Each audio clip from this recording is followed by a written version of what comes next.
শোণিতপুৰৰ অসম অৰুণাচল সীমাৰ ভালুকপুঙত যোৱা 16 জুনৰ নিশা এক ভয়ংকৰ পথ দুৰ্ঘটনাত এজন যুৱক নিহত হোৱাৰ লগতে 6জনকৈ লোক আহত হোৱা ঘটনাৰ প্ৰতিক্ৰিয়া মাৰ নৌজাওঁতেই সোমবাৰে বিয়লিৰ ভাগত পুনৰ সংঘটিত হয় আন এক পথ দুৰ্ঘটনা। ভালুকপুঙৰ দিশৰ পৰা আহি থকা এখন স্কৰপিঅ' বাহনে নিয়ন্ত্ৰণ হেৰুৱাই ভালুকপুঙত থকা ITBP শিবিৰৰ পকী দেৱালত তীব্ৰ বেগত খুন্দা মাৰে। ফলত সেনাৰ এজন লেফটেনেণ্ট কৰ্ণেলসহ আহত হয় 5জনকৈ লোক।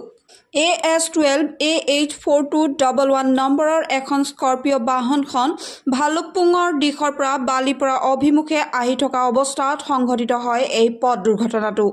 আহত কেইজন ক্ৰমে জিতু মিত্ৰ, দেৱ শৰ্মা, লেফটেনেণ্ট কৰ্ণেল উদিতাংশু কৈৰী, নিশান্ত সিং, বিকাশ কুমাৰ কৈৰী আৰু বিশাল কুমাৰ কৈৰী বুলি চিনাক্ত কৰা হৈছে। আটাইকেইজনক চিকিৎসাৰ বাবে তেজপুৰলৈ প্ৰেৰণ কৰা হয়। সম্প্ৰতি আটাইকেইজন বিপদমুক্ত বুলি জানিব পৰা গৈছে। উল্লেখ্য যে তেজপুৰৰ গৰৈমাৰীৰ পৰা আটাইকেইজন বন্ধু ওলাই গৈছিল ভালুকপুঙলৈ।